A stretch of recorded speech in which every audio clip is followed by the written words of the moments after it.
नमस्कार मित्रांनो, जय महाराष्ट्र. राज्याच्या राजकारणातून अत्यंत दुःखद बातमी जाणून घेऊयात पूर्ण अपडेट.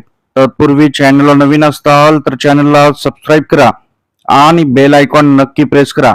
राज्यातील या माजी आमदाराचे अचानक निधन, महाराष्ट्रावर शोककळा. जाणून घेऊयात सविस्तर अपडेट.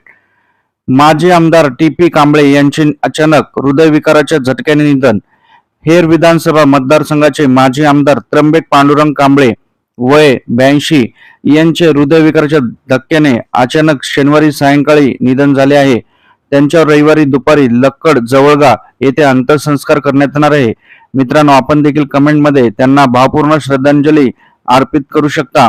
त्यांच्या पश्चात 3 मुले, 1 मुलगी, सुना, नातवंडे असा त्यांचा परिवार आहे. सामाजिक कार्याची आवड असल्याने त्यांनी 1976 साली अपक्ष निवडणूक लढवली होती. या निवडणुकीत त्यांनी दिग्गजांचा पराभव केला होता. त्यांचे निधन सायंकाळी काल शनिवारी हृदयविकाराच्या झटक्याने झाले आहे. मित्रांनो, आपण देखील कमेंटमध्ये त्यांना श्रद्धांजली अर्पित करा. जय महाराष्ट्र.